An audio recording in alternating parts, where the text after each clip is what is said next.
Hello बच्चों, आज हम पढ़ेंगे गोभी का फूल। इसके लेखक है केशव चंद्र वर्मा। इस पाठ का उन्मुखीकरण यहाँ पर इसमें सब्जियों के बारे में छोटी सी कविता लिखी गई है। कद्दू जी की चली बारात, हुई बताशों की बरसात, बैगन की गाड़ी के ऊपर बैठे कद्दू राजा, शलजम और प्याज ने मिलकर खूब बजाया बाजा। मोती पालक भिंडी तोरी टिंडा मूली गाजर, बने बाराती नाच रहे थे आलू मटर टमाटर। तो बच्चों, यहाँ पर सब्जियों के बारे में छोटी सी कविता गाई गई है। आप भी इसे गाइएगा। अब हम पढ़ेंगे इस पाठ का उद्देश्य। इस पाठ का उद्देश्य यह है कि भाषा की विविध शैलियों में हास्य व्यंग्य रचनाओं का भी महत्वपूर्ण स्थान है। छात्रों को भाषा की हास्य व्यंग्य शैली से परिचित कराते हुए उनमें हास्य कहानी लेखन की प्रेरणा देना इस पाठ का मुख्य उद्देश्य है। इस पाठ का गोभी का फूल पाठ का विधा विशेष। कहानी रचना लेखन की एक कला है। कहानी ऐसी रचना है जिसमें जीवन के किसी अंग या किसी घटना को आधार बनाकर उसकी प्रस्तुति की जाती है। प्रस्तुत पाठ में हास्य व्यंग्य पर आधारित है। हास्य एक ऐसा सागर है जहाँ सारे दुखों व कड़वा अनुभवों से उलझनों का बोझ हल्का किया जा सकता है। इसमें प्रसंगों का, घटनाओं का व चेष्टाओं का सजीव चित्रण है। इस कहानी में हास्य रसात्मक शब्दों व प्रसंगों का सुंदर प्रयोग किया गया है। इस पाठ का विषय प्रवेश। हास्य एक ऐसा सागर है जहाँ सारे दुखों और कड़वे अनुभवों का, सारी उलझनों को डुबोकर मन का बोझ हल्का किया जा सकता है। यह पाठ भी हास्य से भरा पाठ है।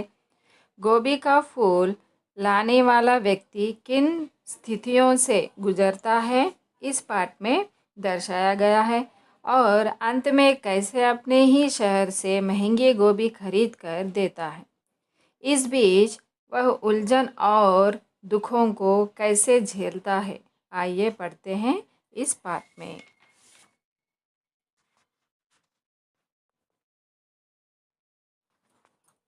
गोभी का फूल एक व्यंग्य रचना है। इसके व्यंग्यकार श्री केशव चंद्र वर्मा जी हैं।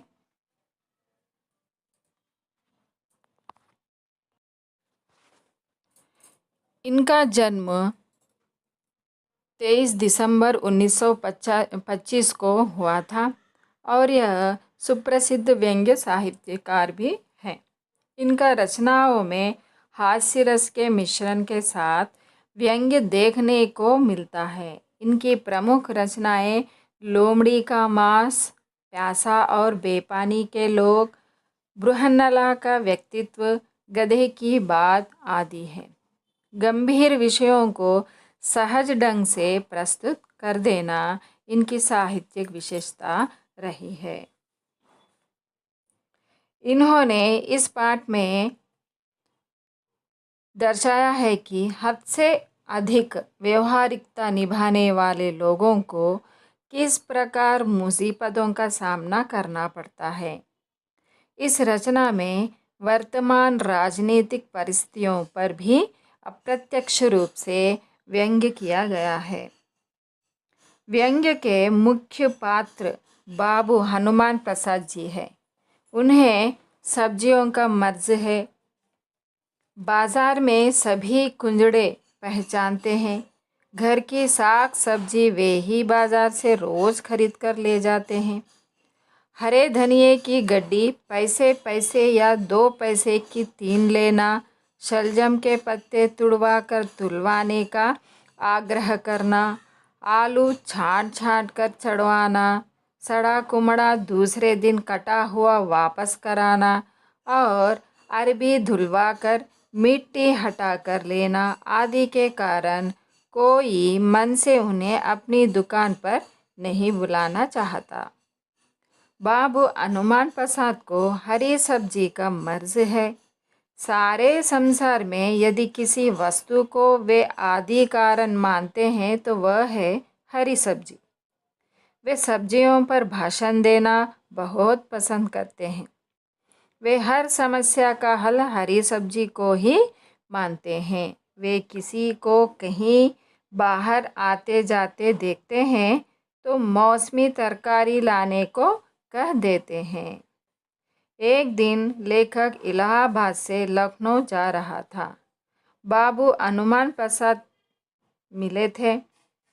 उन्होंने लेखक से लखनऊ से गोभी के फूल लाने को कह दिया। वे भी दो आने के।